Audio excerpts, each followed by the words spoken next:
With school districts operating under perpetual budget shortfalls and school boards who rarely rise to the occasion of leadership, this Truth to Power for You special podcast focus is going to be on the safety of our children in public schools.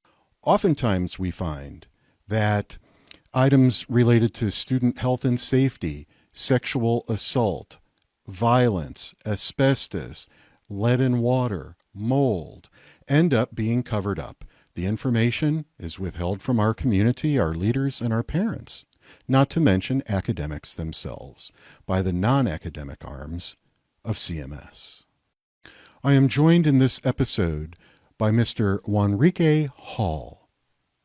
I met Mr. Hall as a school board candidate circulating in the community and find him to be someone with his finger on the pulse of what is happening in the community and what people are feeling about it. So Juan joins us today. Also joining us today is Eleanor Goldfield, also a Charlotte native, or homegirl, we could say, when she's visiting family. Eleanor is an accomplished artist in many genres, and today drops a couple of powerful spoken words related to the cause. You know, I'm no Lex Friedman. I don't agree with everything Lex says, but I respect the man.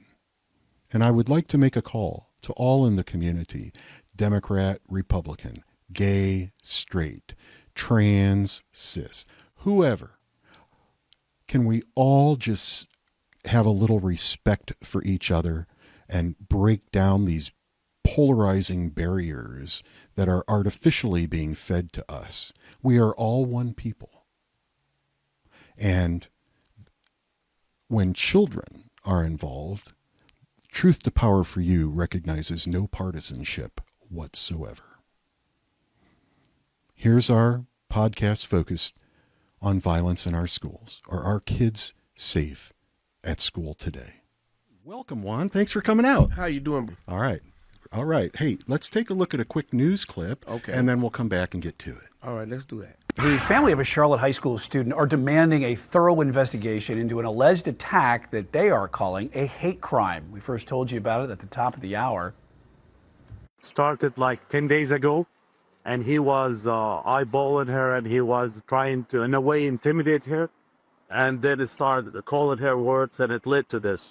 He chased her to the hallway after she left, because when he hit her in the back of the head, she walked out of the class. To me, it just feels strange that it's being characterized as a fight, you know, between a pretty large male athlete and a schoolgirl in math class. I mean, does that sound like a fight to you? It sounds more like a young man that don't know how to control his emotions. Even there's some stories out there that this young lady struck first. Is there any merit to? I mean, is that right? Is it can we whoop on women if we if they slap us first? No, throughout history, males have been taught not to hit a female, regardless of the situation, because in the world we live in, it's called domestic violence or assault. So I would say if a young lady half your size put her hands on you, how could she possibly do anything to hurt you? We have been taught to walk away and let someone know, and that's called conflict resolution this day and time. Well, let's take a quick look at what the young man's parents had to say. All right. In any story, there are, multiple versions, but there's only one truth. And the truth is that the story that and the narrative that's been communicated broadly is not factual. There were no racial, religious, ethnic slurs ever exchanged on either side. We also have no hatred or no ill will towards any ethnic group. We're multi-ethnic ourselves in our household, and so we teach our children those same values. All of the witnesses that unfortunately were in the vicinity of this, honestly, classroom fight between two children that was fully instigated by the female student. There was never any racial, cultural, religious targeting whatsoever. These parents say this was a classroom fight instigated by the girl after incessant bullying. We don't condone violence of any sort, but she was the student who harassed our son. Our son tried to de-escalate. It wasn't until she physically assaulted him that the altercation took the turn that it took. We're telling our truth, but ultimately the truth will be told in the evidence. As this story continues to be shared, we won't have to be the voice of our truth because the evidence will be available to the public to see the truth for themselves. The family says they tried to reach out to the other family involved privately, but their efforts were turned down. Joe Bruno does an excellent job. He's a very good investigative reporter. But in this case, the vibe from this story just doesn't feel right. For instance, we hear from the boy's parents that all he did was de-escalate. I've never learned in martial arts or any other study that de-escalation results in people's faces broken. She was the student who harassed our son. Our son tried to de-escalate. It wasn't until she physically assaulted him that the altercation took the turn that it took. What's the deal there? If you de-escalating the problem, that means you're trying to get away from the problem. But if you are using violence, like beating a girl down and chasing her out of a classroom and running her down when she's trying to get away from you, that's not de-escalating. That is a person that's got anger management problems. And with the world that I come out of, and being that I'm a youth advocate worker, and also I have peer support training, and I deal with reentry kids that's reentry kids that's coming back from like being locked up in the penitentiary or recently incarcerated. That is a person that A, has anger management problems, B, have a problem with women, or C, just really has a self-entitlement attitude and things have to go their way all the time. You know, I would add to that. To me, and I know this might not be welcome, but I'm concerned that there might be a steroid problem. I mean, I've heard of people raging out on steroids out of character before. Perhaps there's more issues at play here than school violence or violence that's coming into the school from wherever. That's not a thing that we use in the Black and brown community. We don't use steroids. So that can't be an issue. What I'm seeing is a child that's on a lot of pressure at home to perform and be the best he can be, being that he's an athlete that's over there at Ardrey Kell. So that's the way I see that. Because I know that there's been exception in the community where the family of the girl and their spokesperson has called for hate crime investigation. NAACP and others have, one or two others, have taken exception to that, apparently suggesting that requesting a hate crime investigation is a form of hate itself. What's up with that? Well, the first thing, it's a two-part answer I have. The first thing of it is if you got a child that chases a person out of a room and beats them down to the point that they're breaking bones in their face, this is somewhere along the line. Either this child has been seen a man or woman do some domestic violence, because that's learned behavior. The average person don't pursue to do it again. You got to understand, violence is a drug for some people. They don't beat you because they want to. They beat you because it makes them feel good. And you have to understand that. In terms of the kid chasing her, I'm trying to figure out what could possibly inspire a young man, a promising young man who's an athlete, successful. What would inspire someone like that to literally bash in someone's head and chase that person out of the room? Saying, I'm not talking about the parents are doing anything wrong. I'm just talking about the work that I deal with and the percentage of kids I have dealt with that's violent. You have to understand, it's things inside you that's been there. Sometimes parents can cover them up with money. Sometimes we can cover them up with medicine. because you understand it's the what they call it, the HIPAA oath, Yes. where you can't say what a child's mental issues is or anything like that. So a lot of things be covered up with money, and nobody never know that you have an issue until it comes out. Well, something sure came out here. Right. You know, And then I don't mean to cut you off. Go for it. And then you have to look at where the child come from. Each one of them come from different cultural backgrounds.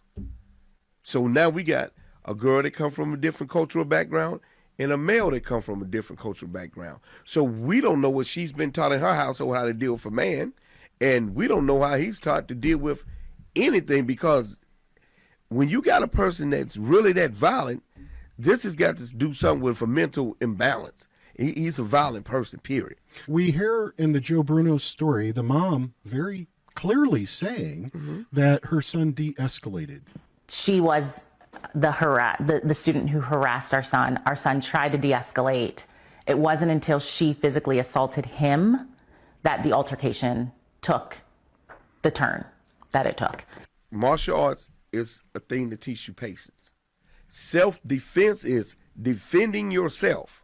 If a person runs away from you, that means you're not in danger once they leave the situation. The mom told the whole community, all of us, that her son de-escalated the situation. It was self-defense. The girl instigated it. She was the student who harassed our son. Our son tried to de-escalate. Is there any way of justifying the beating she took, or whether she instigated it? Well, let me ask you this question, Brian. If your wife smacked you and you beat her like he beat her, where will you be at when the police come? Where are you going? Oh, I'm going to jail. For what? For what? Assault? Okay. If not aggravated assault. Okay. So what we have to do is understand that we're not teaching our kids to understand they have to take responsibility for their actions. What I see is a mother defending her child and making everything little, let's say, Bobby do right, because And I got to say, more power to her for her motherly instinct to protect her child. Right. But I'm afraid there might be some blinders on. check this out. You're saying it's okay to beat a woman. You're telling your son that if your wife put his hands on you, it's okay for you to be the beater. So what you're doing is teaching him how to start off with domestic violence. So if you're condoning domestic violence when he's young, what he's going to do when he get older and have a family? So somewhere along the line, this right here is a child that don't need to be demonized. We need to help him deal with his mental imbalance. For that to happen, there has to be an admission of guilt at some level. Of all, we got to understand that this is not an adult thing. We're dealing with two kids. And we all know you don't get involved with child's play. So if we take it back to what it originally started off with, two kids, and we take the girl over here and the boy over here, and we come to some type of medium, and the little, don't get me wrong, he needs to be punished. But I don't see a child just needing to be just thrown away and say it's a hate crime. It only became a hate crime when he might have said some things about her religion. But come on, we talking about a person that don't know how to control their anger, and we talking about a person with an undeveloped mind. So we talking about kids. So we need to take the adults out the situation. It's not a black or white thing. Agreed. It's a situation that we need to understand. It's two kids coming from two different cultures. In some kind of way, she said words to trigger him. I don't know what the trigger words was, but whatever she said, it triggered something in him to just make him go haywire. That's exactly right. So why don't we take this opportunity to hear what she had to say herself? All right. Thanks. Threw one punch at me. He didn't have to really move or anything. He just sort of got up out of his seat a little and he threw one punch at me. And then I was like caught really, really off guard. I did not expect it at all. And after he threw that punch, the wall I was on was where the door was, and the door was open. So I saw that as escape. So after he threw the first punch, I started walking away and I started like heading to the door. And as I'm heading to the door, he gets up, he comes behind me and he starts throwing punches. And mind you, this whole soul, my back was turned. I did not expect any of these punches or anything. And when he started throwing the punches, they were from the back, but they were going around to the front of my face. That's why all the damage was on the left side of my face, because he was throwing punches from the back, but he was hitting the side. And I'm not sure. I was obviously really dizzy at that point. I was already in like my concussion stage. And so I was really like dizzy, and but I still wanted to escape. So I was still up on my feet, and he still kept hitting like maybe 5-6 punches. I'm not exactly sure. And then I finally end up getting to the door, and he's still behind me. And this is what was on camera footage that for some reason the school's refusing to give it. But my brother and my dad watched it. I don't really remember a lot of it, but after they watched the footage, it kind of came back to me when they described it. I was at the door, and he was still behind me, and I was holding my head, and then I started walking. He came. He was still behind me the whole time. He pushed me into the locker. He pushed my head into the locker, and I had a big, big bump on the back of my head. And then he was just really sort of tossing me around, I guess. Like, I'm not fully sure, but he was still coming after me. So, clearly he purposely was aiming for my head, because only my head was being punched and pushed around. And then he was, during all of this attack, he was screaming slurs. He was screaming all sorts of things, like very loudly.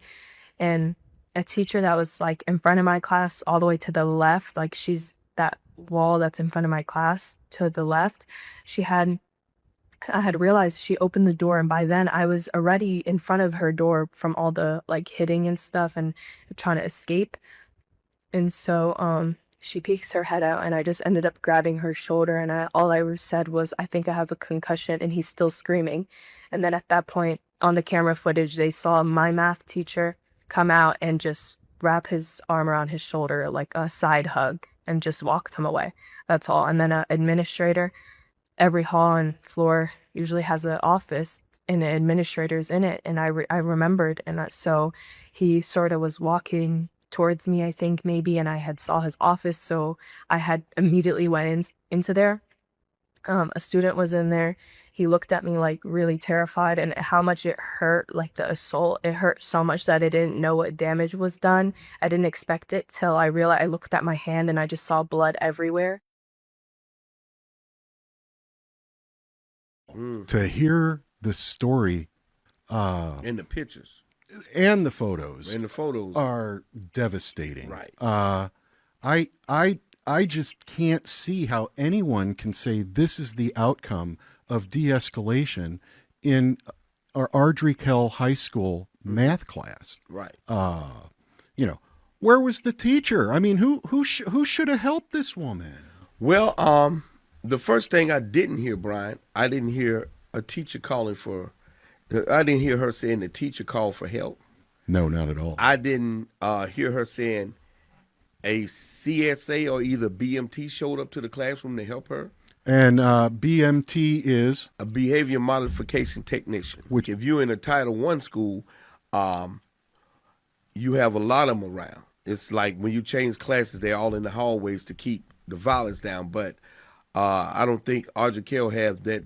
The discipline is that bad where they need them. Or at least they cover it up so it doesn't appear. Right, because Ardrey Kell is a high-performing school. This case itself was supposed to go away as just an everyday school fight. Remember, that was the story. Right. Well, that's what they wanted to say. It's an everyday school fight. But a fight is two people hitting each other, the last time I checked. I'll give you that. Okay, that's what a fight is. I hit you, you hit me. Yeah. But if you hit me and I'm running, that's assault. Hitting me from behind. From behind. She said he got hit from behind. He beat her all in the face. Pursued her into and the she said hallway. She felt like her the concussion was going on. She was dizzy, and she was trying her best to. She was running for her life. Yeah. Let's just fight say that. or flight. She chose flight. She couldn't fight. What's she going to fight? You talking about a person twice her size, a football player, and he in a rage for whatever she may have said. So it's no telling what triggered him to do what he did. That's the problem. Something is going on inside that child that needs to be taken and talked to. I think the child need to be talked to, and he need to be held and hugged and talk to somebody to get his mental health right. Well, my understanding is CMS indicated they would not enforce the restraining order against the boy. So the girl had literally chose to move to another school because even though there's a legal court order in place to protect her from this guy who we know she triggers somehow, Right. CMS wouldn't enforce it. So not only is her face damaged and pride in herself, but she had to give up her own school. So where does the school system take some responsibility? I have daughters. I have a wife. And the first thing of it is not only have she been humiliated, she's the victim. Permanent. She has permanent damage. Because number one, she has physical and mental damage to her. Absolutely. Number two, she had to go away from all her peers because she got beat up. And because you have these policies in a way, he get to stay and she has to go and find security because the system that we pay out of our tax money won't secure her, but you will secure him. Charlotte-Mecklenburg Schools. What I'm seeing in CMS is the abnormal is normal. At first, before anything else, they made sure they protected the school system and all their policies before they made a phone call for the young lady. So therefore, she had to sit in trauma before they did anything for an hour, which violates the head trauma policy. Right. I mean, if somebody's got head trauma, I mean, you respond now. You don't. It could permanently alter their life if this was the athlete on the ground with a concussion. Right. Immediate response would have taken place, which is the policy. Well, Brian, you have to understand, I'm a football coach. I've coached 10 years at West Charlotte, and I'm up at Livingstone College. Well, thank you for that. Thank you for that. And the minute somebody get hurt on the football field, they stop the game. People take a knee, praying for your health. They bring an ambulance out. And after they get you in the ambulance, they pick you up, make sure you're okay. Then they get back to the game. Well, in this case, the girl laid for an hour bleeding, right? And CMS tried to force the mother, her own mother, to drive her to the hospital after she laid for an hour in pain and distress and in a concussive state. And only when the mother was basically saying, look, I'm in shock, I can't drive, that CMS finally got around to getting the right medical support and transport to the school that should have been there in the first place minutes after this took place.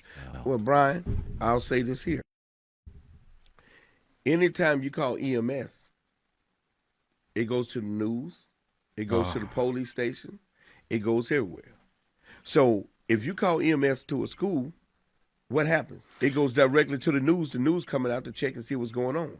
And I guess that's why we're told that CMS operatives instructed the mother not to talk to the press about an actual investigation where witnesses are being talked to is taking place at this time. Maybe things will change. CMS have BMTs and CSAs. Okay. BMTs are usually the first line of defense when the teacher calls down to the office, because the teacher don't have a radio in the classroom. All the people usually have radios are the principals, the BMTs, and the what do you call them? Are the teachers required? I mean, if I'm teaching in a classroom, is it my duty to break up a fight, or do I get fired if I break up a fight? Well, that's a slippery slope, because you got to understand something. I was speaking with my wife this morning about the highway. Okay. Everybody have to stay in their lane. Yeah. So you got to understand, the minute you engage to break up a fight, if you grab somebody's child and break their arm, you're responsible. Good point. Okay, so we living in a litigious society where everybody's looking to sue or nobody's looking to take fault. So if you're a teacher, I pay you to teach. A BMT is supposed to come in to help, or a CSA. I got you. So the teacher hands are tied. So the teacher should immediately report A teacher should immediately make a phone call and say they got. Or I heard on the radio. Well, on the radio they got a code, like a code 10 is an argument, a code 40 is a fight, because if there's somebody in the school, they don't want anybody to know what's going on. There you go. To keep things down if a parent there to pick up their child. But the reality of it is none of the procedures and policies was done in this case, and that's the problem. Hey, Brian. Oh, when Chewy speaks, we listen. Chewy says it's time to funk it up a little bit, so we'll be back to continue our discussion. Did the school district actually follow its policies? Here's Eleanor Goldfield with Child of Immigrants. I'll start by saying that I recognize that this is not a country of immigrants. This is a country of natives. They were subjected to genocide. It's a country of forced migrants. And then also a country of immigrants and refugees, of which I'm the latter two categories. So with that, feel free to obviously keep your eyes open, but if you'd like to close your eyes and consider your own past, feel free to do so. I'm the child of immigrants, of refugees. I am my grandfather's tears and my grandmother's dreams. I'm the tired and poor, the Ellis Island scores, the illegals who crossed in the night, the last of her pearls that paid for their flight. I'm the last hope, the ticket to nowhere, but at least it's not here. I am fear of the unknown, of the homegrown with prejudiced minds and cold, loveless eyes. I am mercy, a welcoming word in a language unheard. I am hope and despair. I am descended from war, the peace that was prayed for, the bombs that were dropped for, the branches of family trees that disappeared in storms and an eerie, sick breeze. I am the Jew who escaped. I am the owner of slaves. I am the last loaf of bread that we split 7 ways. I am the pieces of soul that were eaten by hate. I am the hope that a future is something from nothing will make. I am 1,000 years of the earth in those mounds, the forests that whisper in old Viking sounds. I am the lost trail of runaways, the echoes of gods that man made to use as a pawn for his feuds. I am forgotten tongues and my grandfather's smile, my mother's light skin and my father's dark eyes. I'm the builder of walls and the one who got through. I am the child of empires ruined and soon. I am the farmer in famine, the homesick, the lovesick, the dying to live, and all I did give to survive. And I am the ones who survived, the ones who got by. And I am the ache for the dead left behind. I am the words never again etched in their minds. And I am insanity's loop again as we dive. I am the last chance, the last stand. The why didn't anyone say something, do something line. I am the child that must rise and will rise to fight. I am resilience and love. I am the borderless light that no darkness can take. I am resistance to fascists and hate. I am the sister of brothers and the daughter of mothers. I am the cousin of others. I am the legacy of our shame and our shared humanity. I am the child of immigrants, of refugees. I am the rebel, and this is our cause. No borders, no walls. Our rise is their fall. Let's take a look at what Charlotte-Mecklenburg Schools has to say about them conducting their own internal investigation within hours and determining that all policies of the district were followed. We are aware of the incident that occurred at Ardrey Kell High School last week. Due to FERPA and privacy laws, we cannot release or comment on any information that has been shared by outside parties. Charlotte-Mecklenburg Schools does not tolerate violence in our schools, and we will deal with infractions accordingly. CMS will continue to utilize the Student Code of Conduct to address matters as needed for all students. Ardrey Kell High School followed all policies and procedures as outlined in the Board Policy Manual and Student Code of Conduct. So Juan, after that, I mean, do you feel Ardrey Kell High School and CMS followed their policies with no variation? Not at all.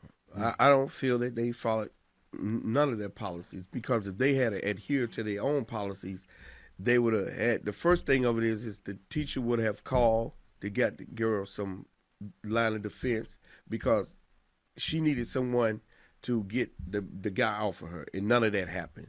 Number two, she had to go find someone to help her.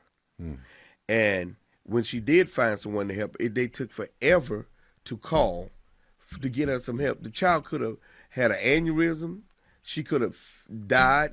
Anything could have happened because she didn't get that first line of care. Right off the bat, head Right. trauma. Head the trauma. head trauma policy that Right. the State Department of Education, the DPI, requires was not followed. Right. Definitely was not followed. So Right. there's a violation. What about the first aid policies? Well, right? no- First aid is you take care of somebody and they send somebody to call. Well, 911. no, I still say that we got a young male that's full of anger, and if he don't get help now, You know, I want to explore that just real quick, and Uh-huh. I'm sorry to cut you off. It's important to kind of look at that because I'm trying once again, what could a woman, a young girl, a person that has a headdress on, what could that person possibly do that would trigger an athlete to completely rage out and leave her permanently damaged? let me explain something to you. What we're missing is one key component. She can't do anything to him to make his arms raise. She can't do anything to him because remember, with domestic violence, they would tell you, your wife didn't make you do anything. You did it on your own. Understand? No matter what somebody does, it's up to you to strike back. And what I'm seeing is the girl didn't do anything. Once again, I'm going back to the root of the problem. What's going on with this child that we don't know that's not being said? What's happening in this kid's life that results in this kind of behavior? Well, we're dealing with a kid that's not 18 years old, so he don't live on his own, so he don't make his own decisions. So what's going on where you live? Let's say that. I ain't gonna say in the household, in where you live, the community you come out of, and the culture that you deal in. Something inside this culture that you deal in made it okay for you to be violent. It made it okay because you did it with ease. So you dealing with a person that's almost a sociopath. Well, that's kind of hard to go that far on a 15-year-old. No, it's not. It's not. You can go up to Polk Youth Center right now. You got a whole bunch of kids that's on. They got life sentences on death row. So the problem is out here in society, the modern world, we want to say no, that's not the problem. But how many kids has ran around with a gun and killed everybody? What's his problem? That happened right here, by the way, In Butler High School. And guess what? I mean, that's He just was a being, couple of minutes. from He here. was being bullied. Yes, he was. And he talked to the boy. He said, "I'm afraid. I don't want to fight anymore." And all of a sudden he pulled out a pistol and everybody started running down the hallway.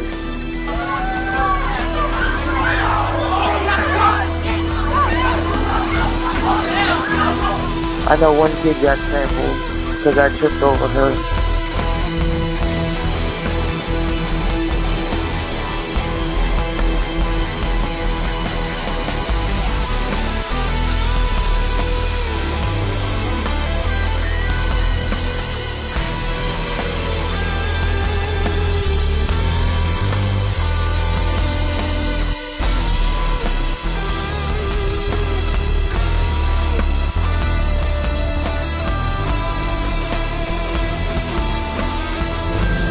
We can announce at this time, unfortunately, that he did succumb to that wound. A scared man will hurt you, and a scared individual will hurt you. So no matter what, We have to understand that. We have to stop in this society today. Children do not think the way we did. We live in the microwave generation where they want it done now. And they don't understand consequences. Don't understand consequences. They don't understand Let me tell you consequences. something. Mo Green, who is now our state DPI superintendent of all schools in North Carolina, Mo Green has a platform he came up with, I believe, when he was the superintendent at Greensboro. And he wants to put character education out front. Right. And it blew me away when I heard it. It makes so much sense. Right. Because, you know, we're not teaching kids how to write. We're not teaching them how to cook or do laundry anymore. We're not teaching them we're not giving most kids an opportunity to learn how to work on cars or work in shop anymore. We at least got to be able to try to teach some character. Well, Brian, let's start here. The only thing the kid go to school and get taught a test so they can get their numbers up. And it's a policy that if you get into a fight or put your hands on somebody in CMS, they'll lock you up. But they won't do that because it puts a bad stigmatism on certain schools, like you're locking too many kids up. But what do?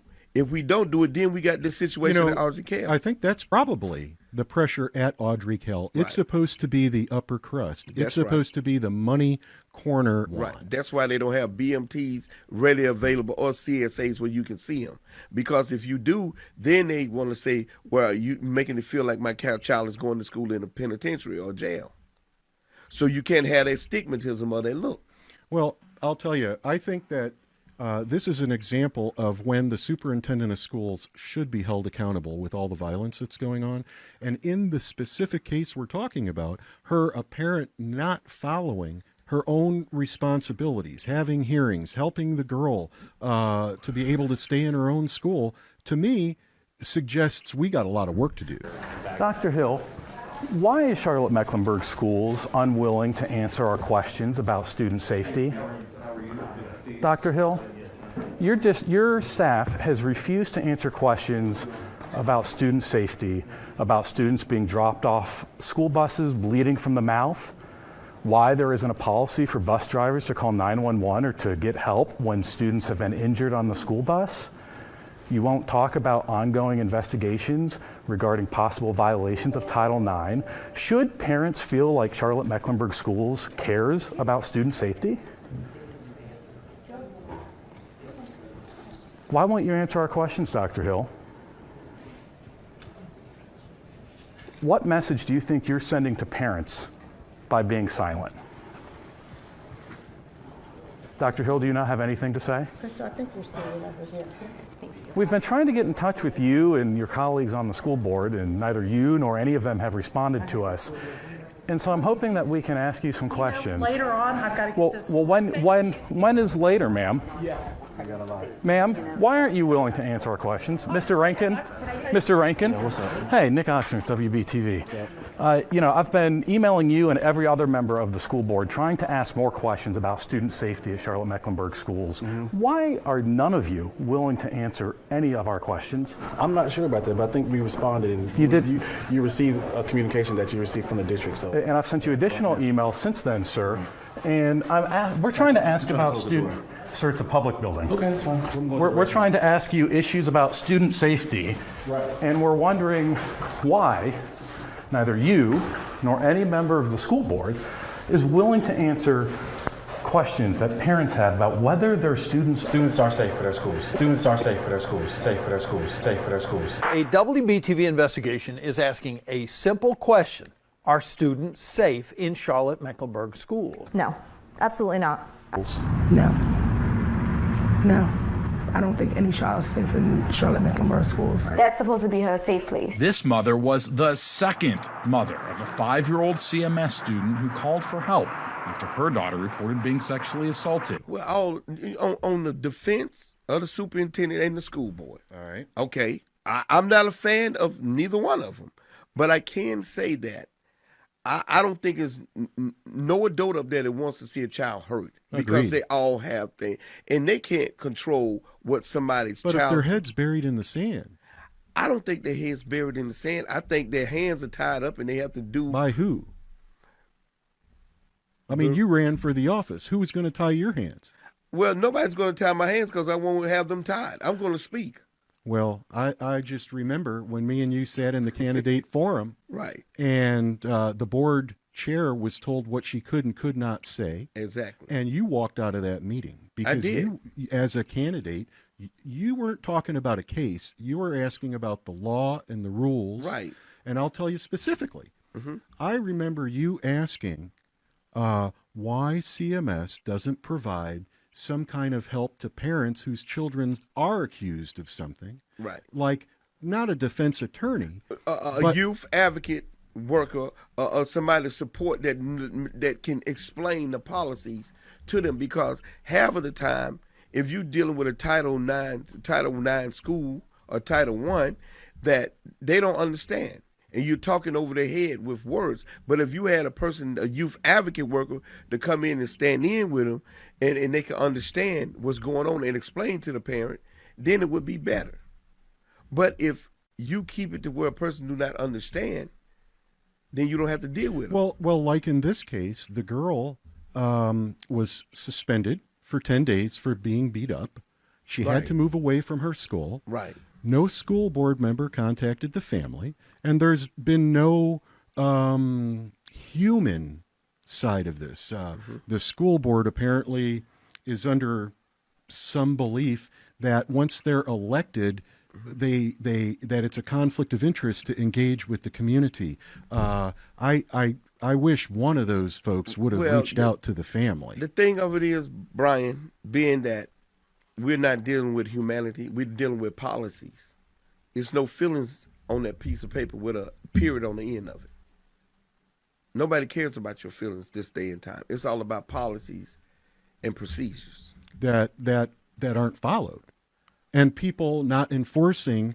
Right? If the administration is not enforcing policies on the books, which we know they aren't, then it's up to the community's representatives, our school board, to change the administration so that they do start following the policy. Oh, looks like Chewy's got something out here again. That's right. Well, I said before, Chewy's the shaman of his people, and when he speaks, we listen. Right. The message that he's sending, I gotta say, I don't think it's alleged. I think he's speaking truth. Mm-hmm. The message says definitely not self-defense or de-escalation. That's right. Chewy's right. I mean, and my heart bleeds for the boy as well. He's done things that he's going to regret. He needs to grow from. Mm-hmm. He needs to apologize for and grow from. Right. But I just don't see how anyone could support the mother's statements publicly that this was de-escalation. Well, like I said, I think personally, if you had a one-on-one with the young man and learn him who he is as a person, I really think that he's got a lot of regret in him, and I think that he let his actions get the best of him. I really think that he would love to tell her, "I'm sorry and I didn't mean it." I believe in my heart, adults would get out the way. If the adults got out of the way, right, that he is a good kid, something triggered him, right, and he can find the goodness in himself if he's allowed to. That kid's going to suffer. Well, it's not the kid that's denying. It's the adults. It's the adults, because a child is sympathetic. One thing about a kid, they love hard. And when they realize they did something wrong, they want to apologize, and they want to be sympathetic. It's just, is the parent going to allow their child to be whom they are? And a lot of times, a kid have to be who the parent want them to be, and he probably under a lot of pressure coming from home. Let's go ahead and kick it. We're going to come back and talk about, are any of our kids actually safe at Charlotte-Mecklenburg Schools? Here's Eleanor Goldfield with her own remix of the poem from the base of the Statue of Liberty. Give me your tired, your poor, your huddled masses yearning to break free from the chains you place so twisted with just enough space so we slaves feel safe. Oh wait, that's not right. Give me your tired, your poor. I'll pray for him, but not at my door. Shit, get off my porch. Get a job. God is good. I'll pray for you. That's not right either. Give me your money, your guns, your bombs, your phallic and long-standing patriarchy, monopoly, pop, pop, pop 'em off. One round for the moms and pops, the little guys and wistful girls. Shots, bottoms up. Let the flag unfurl on bodies younger than the caskets you put 'em in. Stand at attention, but don't pay attention. Shit, you're too broke to pay anything. Too tired to listen, so you won't know what you're missing. Your rights, your life. Struggle and strive. Run along through the rat race. Life's nice in a big cage. If you don't look at the bars, keep your eyes on the stars. An American dream hanging from beams of this foreclosed home. A wounded vet whose soul you ripped at the seams. Tattered and bleak, wrapped in a flag just as much so. Hold your head high, fill your mind with a puffed up pride. Deride the dissenters, they're just jealous of the 1%ers. Work hard while you're played hard. And have faith. Have faith. Have faith that you'll one day make enough to pay back your own soul, all the goals that you scribbled in a language unknown because you never spoke, the hope so remote. Could you live this life like you wanted to? Like it was all you had, like you couldn't get him next time and afterlife is just after life. Like a fire that flickers and dies, what do you burn for? Is your flame constricted, made lame by a social construct, a pantomime desire to be sane, to seem sane? Or will you burn through that bullshit and torch that facade, lay waste to the waste of a generation sick and tired from misuse and apathetic disdain? It doesn't have to be this way. Give us you're tired, you're poor. There's so much more that we can do than recite a poem and throw 'em a nickel and feel like we did a good deed. Indeed, those of us, we have a moral obligation to get fucking angry, to bury complacency, dig to our passion, refashion the story and pull down the smoke screen, face to that greedy beast and scream. Don't whisper your way through one more day of this lifelike charade. You're not yours to find, but create. Paintbrush or pencil, drum kit or stencil, I don't give a damn what you play, as long as you see that we're all in the same game, and it's rigged. And I'm tired of dancing on strings. Send these, the homeless, tempest-tossed, to me. We are all yearning to breathe free. Whether your chains are made from dollar signs and bottom lines or a caste system carved in stone on a fat cat's throne, Lady Liberty wasn't meant as a symbol of irony, juxtaposing a capitalist piracy, and you weren't meant to be a slave, so drugged up and propagandized that your chains feel like proper nice bow ties before you choke on these lies. Breathe deep and rise, because the tired and poor are the only things still American made. And if you feel like that's more than just a shame, do something.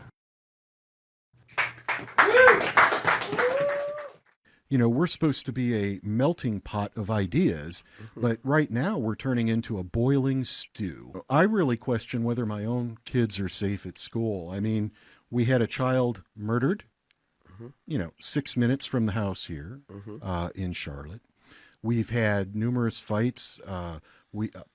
Most parents have heard of blood in the bathrooms. We don't hear of all the fights. Right. We only hear of the fights that the kids themselves capture on film and the press get it. That's all we hear about. That's right. But I've had many times where I've heard about blood in the bathroom. Somebody got dragged in, their butt whooped, nobody got caught, and that's just the way it is. Juan, are our kids safe when we send them to Charlotte-Mecklenburg schools? It could get better. Yeah. But I don't think they're in a war zone. I just think that CMS could get better with enforcing discipline and apology. I'm a product of CMS schools, and I think that for the most part, our kids are safe. But when things happen, if they stop trying to cover them up, it wouldn't put such a black eye on the school system. I really think that's the biggest problem, the cover-up. I think you're right there. And this case is cover-up 101. Right. I mean, when you have an injured child, when you know you're violating policies with an injured child right. who's just had her face smashed, right? And then the parents are allegedly told, don't tell the press. And when they want to pass this off as just another normal school fight, when it's really something much, I mean, this happened in math class. But to understand something, it's nothing normal in today's society about violence. See, how do you put normal and fight together? I mean, think about... I'm becoming used to the violence enough where I called it myself a normal fight. What the... Thank you for that. What the hell is a normal fight? Right. So there goes to let you know that we have lowered the bar to discipline and policies and stuff. So, that is a normal fight. We heard earlier Joe Bruno himself say that the parents of the boy tried to reach out to the girl's family. You know, they wanted to talk. But it was denied.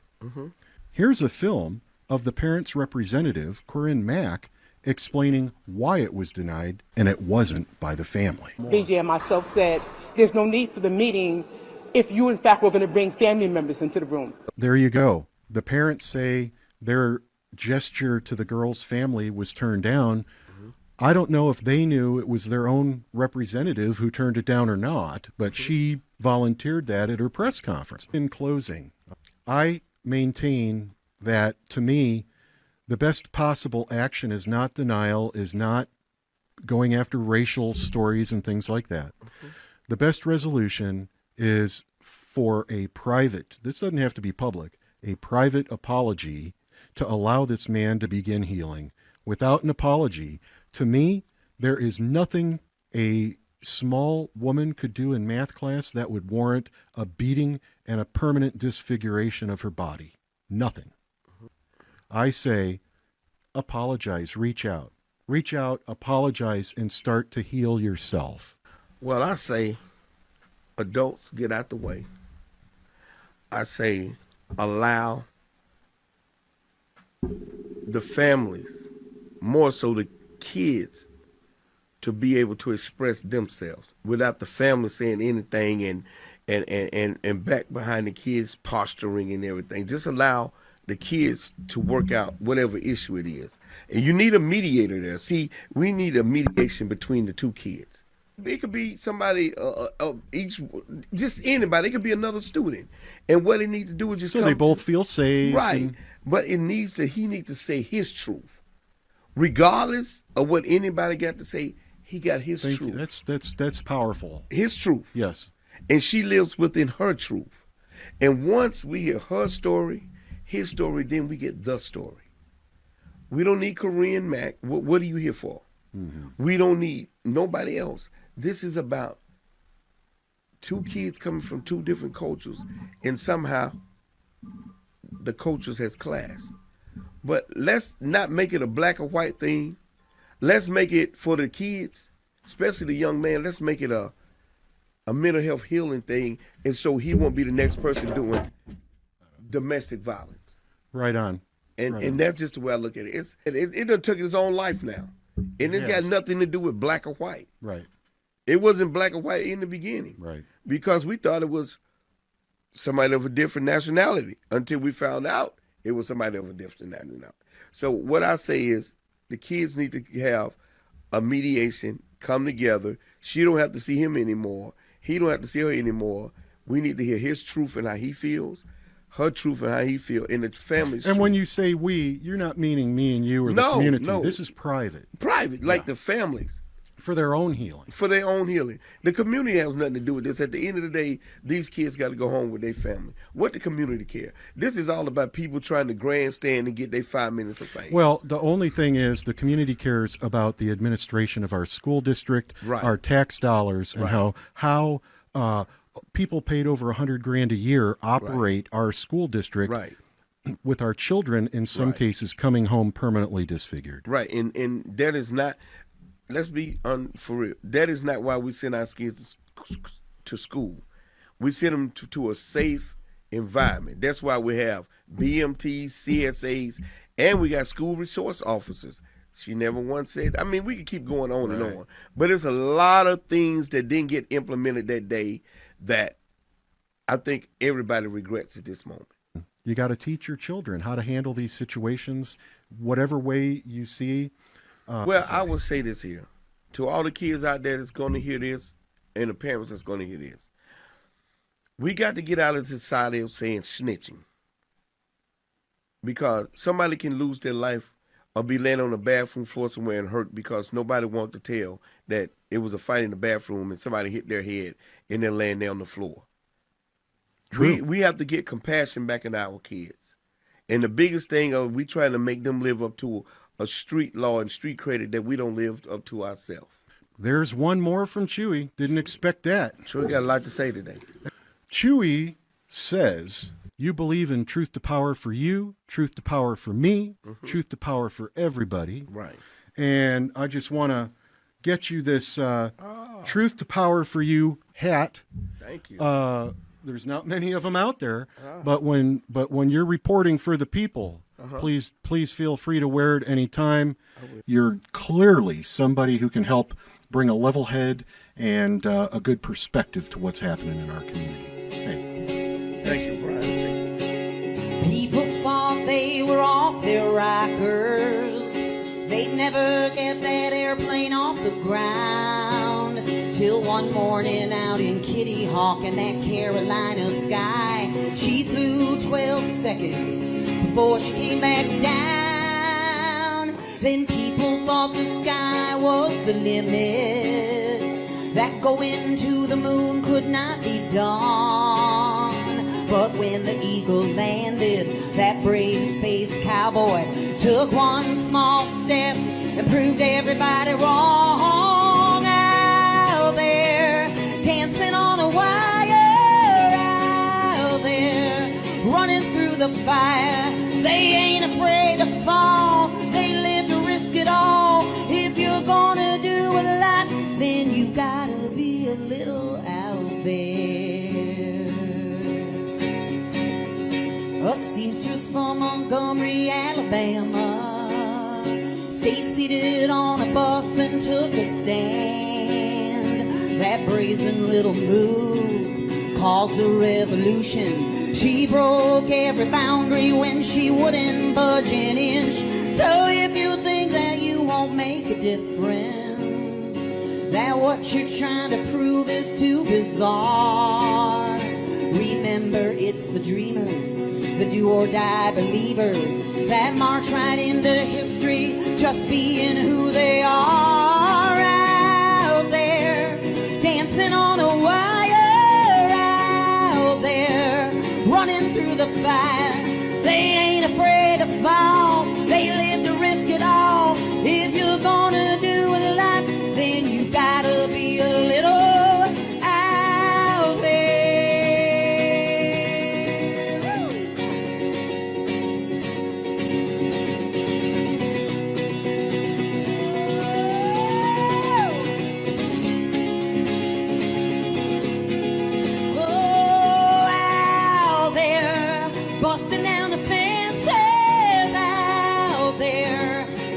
Consequences. Let's live to risk it all and don't be afraid to fall. If we're gonna do a lot, then we gotta be a little out there.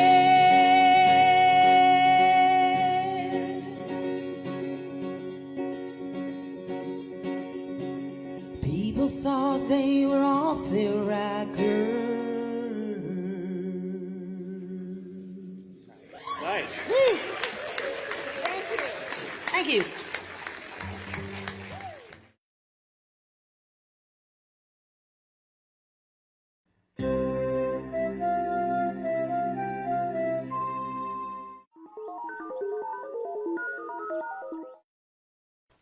Just before going to press record for this podcast, we received the following information from the spokesperson of the girl's family. The girl is in recovery and now has 2 metal plates in her head. Her eye has not resumed normal vision, and she continues to need additional surgeries. In addition to that, I can add, the FBI and local police are now definitely open to additional information.